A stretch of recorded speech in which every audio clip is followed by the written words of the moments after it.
Die Here is die Gees en waar die Gees van die Here is daar vryheid. Genade en vrede vir u van God die Vader, Jesus die Seun, deur die kragtige werking van die Heilige Gees. Amen.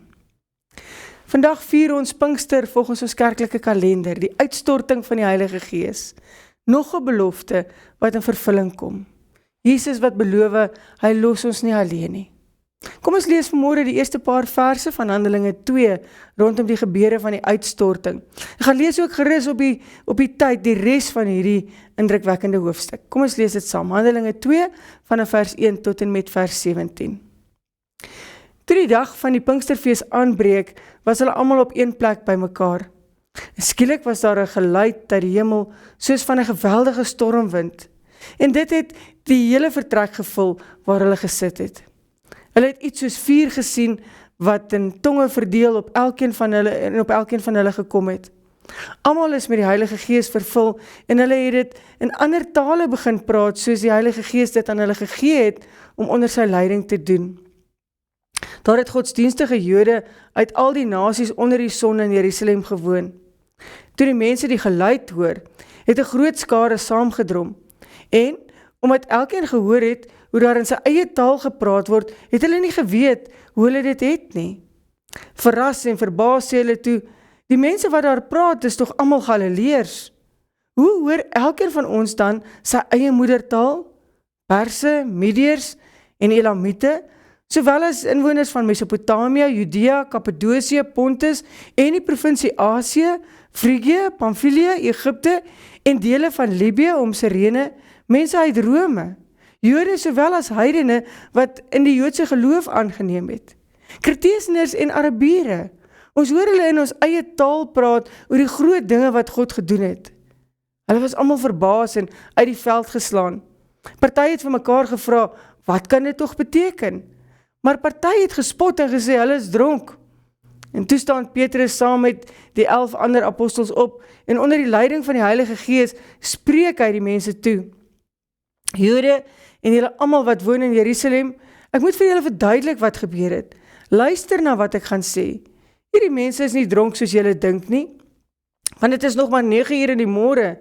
Nee, hier gebeur wat God deur die profeet Joël gesê het. So sal dit in die laaste dae wees, sê God. Ek sal my gees uitstort op alle mense.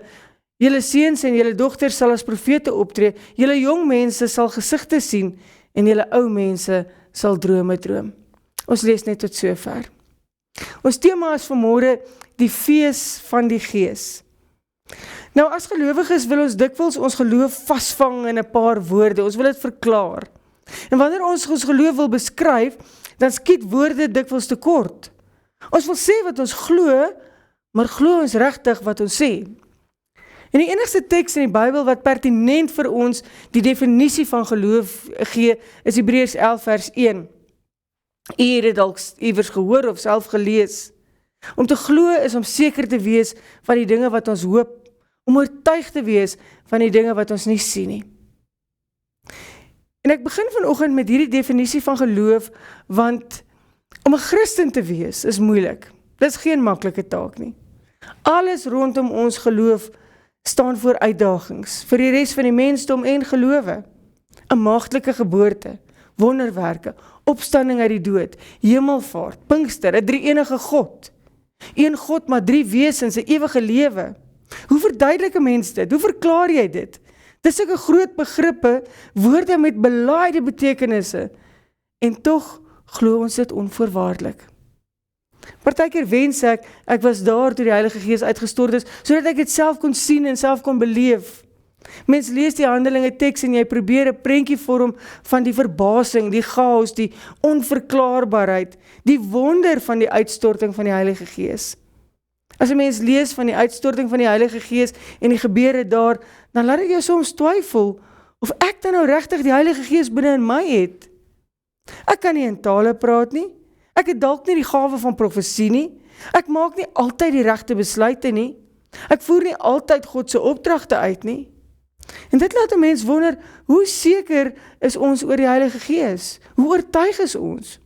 Brand die vuur van die Heilige Gees regtig in ons harte? Om ons wat swakke mense is te help? het die Here vir ons bakens langs die pad gegee. Feesgeleenthede om sy verlossingswerk te herdenk.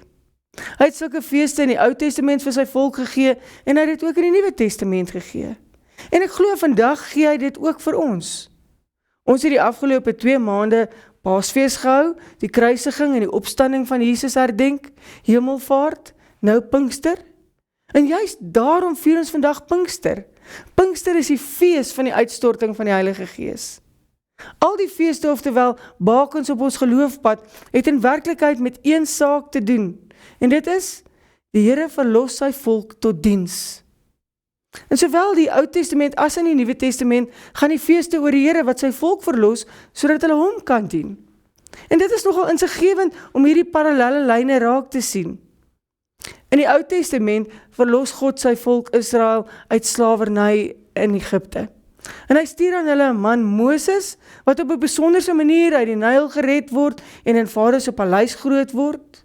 Hierdie Moses lei die volk na hulle beloofde land. In die Nuwe Testament verlos God sy volk uit slawerny van sonde. En hy stuur ook 'n man. Hierdie man se naam is Jesus, wat op 'n besonderse manier weer uit 'n maagd gebore word. Hy is die seun van God. Hy word groot in 'n doodgewone gesin. Hy lei God se uitverkore volk na hulle beloofde land, die ewige lewe. In die Ou Testament word die verlossing uit Egipte tydens die Pasga herdenk. En hierna volg die Shavuot-fees. Die Hebreëse woord Shava beteken om min of meer 7 weke na Pasga. So hierdie woord Shava beteken week. So hierdie Pasga vind na die tyd plaas. Dit is 'n dankbaarheidsfees waarin die begin van die oes gevier word.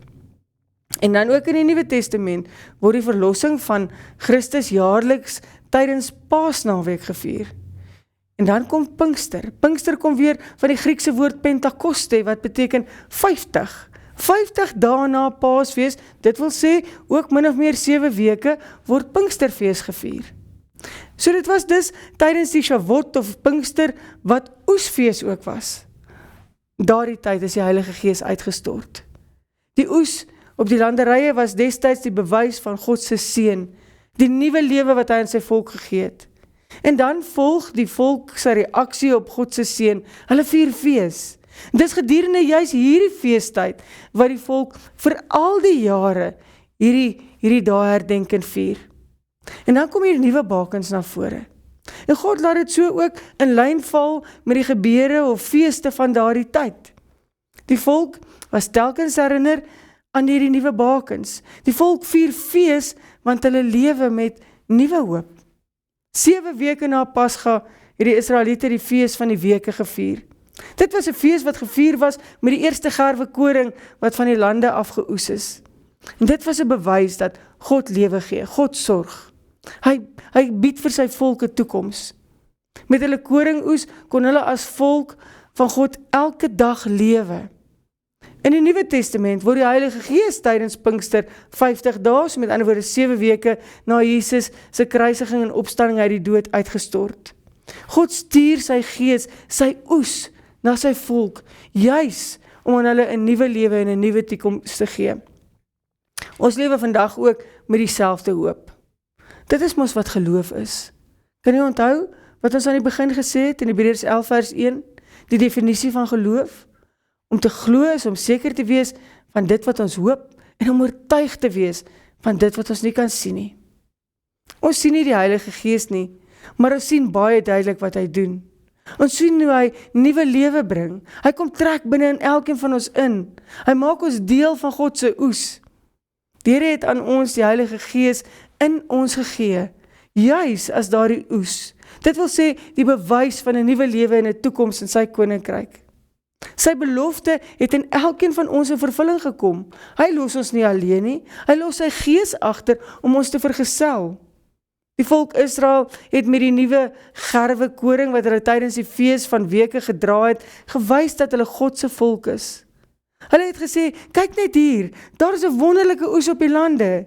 Hierdie is die eerste gerwe en dit is die bewys daarvan. Toe die Heilige Gees op Pinksterdag uitgestort is, het die disippels in allerhande tale oor die groot dinge begin praat wat God doen. Duidelik was die doel van hierdie gawe om alle nasies disippels te maak. Lees saam met my weer Handelinge 2 vers 7. Toe die mense die geluid hoor, het 'n groot skare saamgedrom. En omdat elkeen gehoor het hoe daar in sy eie taal gepraat word, het hulle nie geweet hoe hulle dit het nie. Verras en verbaas sê hulle toe, die mense wat daar praat is tog almal Galileërs. Hoor hoe elkeen van ons dan in sy eie, hoe hoor ons dan elkeen in ons eie moedertaal? Jode sowel as heidene wat uit die Joodse geloof, na die Joodse geloof gekom het. Ons hoor hulle in ons eie tale praat oor die groot dinge wat God gedoen het. Skielik het hulle ore oopgegaan en elkeen het gehoor van hierdie groot dinge wat God gedoen het. En dit is eintlik 'n belydenis, 'n openbaring, 'n bevestiging dat die Gees van God, die Heilige Gees, aan die werk is en dat die Gees ons stuur.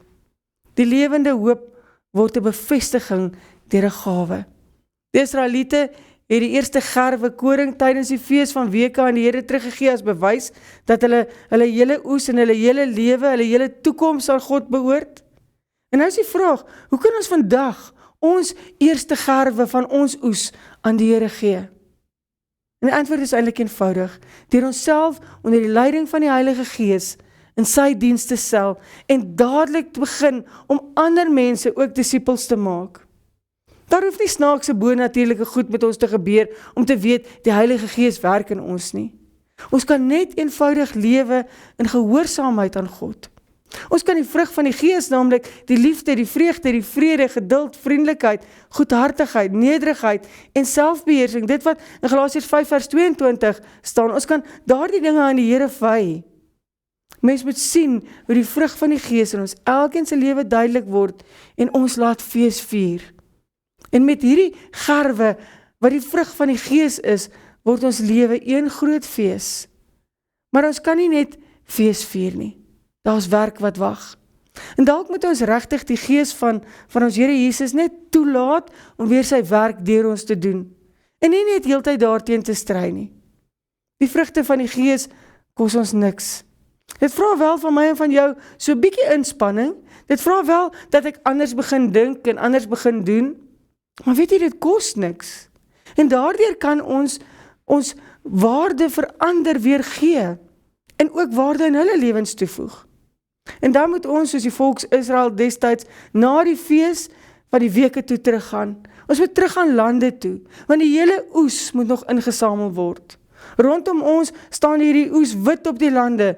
God se Gees is uitgestort. Hy verander mense se harte. Hy gee nuwe lewe. Maar iemand moet hierdie oes insamel. Luister weer na ons koning se opdrag. Gaan na al die nasies toe, maak die mense my disippels en leer hulle. Ja, dit is wat ons moet doen. Ons moet elkeen help om die hele oes in te samel. Onthou wat die Here gesê het, die oes is groot en die arbeiders is min. Ons hoef nie bang te wees nie, want ons doen dit nie alleen nie. Ons doen dit onder die leiding van die Heilige Gees. Die Here het ons uit die greep van die sonde, van die Satan en die dood bevry. Hy het ons sy volk gemaak. En as bewys dat ons sy volk is, het hy ons met hierdie wonderlike oes geseën. Sy Gees wat hy uitgestort het. Sy Gees wat lewe en groei gee. Ons kan nou fees vier. En daarom bring ons die eerste gerwe van die oes, die vrug van die Gees as te ware na die Here toe terug. Ons vier vandag Pinksterfees, die fees van die Gees. Maar as ons vandag klaar fees gevier het, dan wag die werk. Die oes moet ingesamel word. Is jy as verloste mens bereid om môre, nee, sommer vandag al, aan die werk te spring? Onthou, jy persoonlik moet help om die oes in te samel. Mag elkeen van ons vandag ook die Heilige Gees opnuut in ons lewens innooi. En mag die Heilige Gees met jou wees in die werk wat jy doen. Amen. Kom ons bid saam. Driemaal Heilige God, Vader, Seun en Heilige Gees. Here, ons vier vandag met dankbaarheid U ewige teenwoordigheid in ons lewens. Dankie dat U ons nooit alleen los nie, dat U Gees altyd met ons is waar ons ook al mag gaan. Here, dankie vir al die kere wat die Gees vir ons intree. Help ons om die Gees nie te bedroef nie, maar eerder gehoorsaam te wees en te gaan waar U vir ons stuur. Here, wees ons sondaars genadig en lei ons altyd om in U teenwoordigheid te leef. Amen.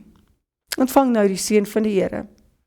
Waai deur my, o Heilige Gees, sodat my gedagtes mag heilig wees. Handel in my, o Heilige Gees, sodat my werk ook mag heilig wees. Trek my hart na U, o Heilige Gees, sodat ek U sal lief hê en lief het wat heilig is. Bewaar my, o Heilige Gees, sodat ek altyd mag heilig wees tot U eer. Amen.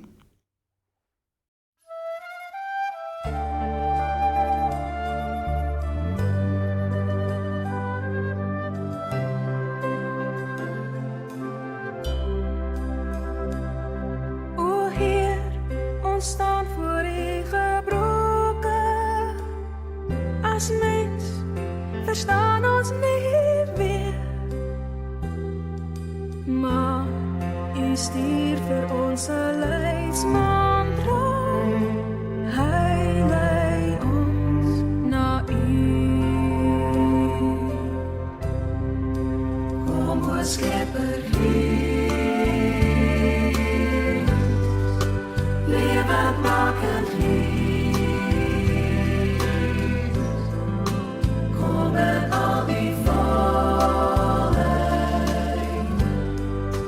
kom in al die kracht, lei my in die waarheid, leer my van die wees U ook my trooster. Kom, o Skepper, Heer.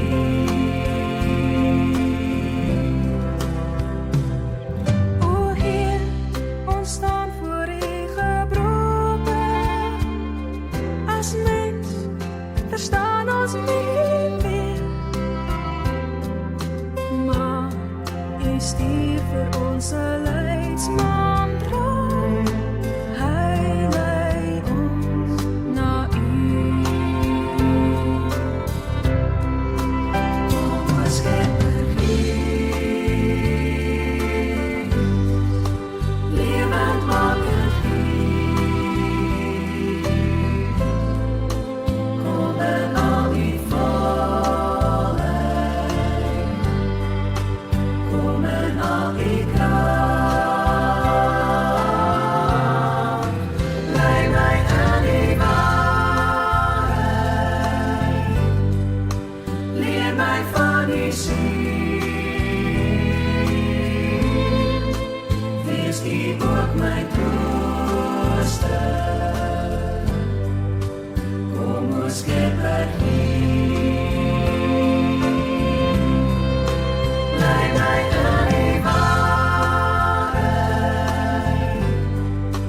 leer my van die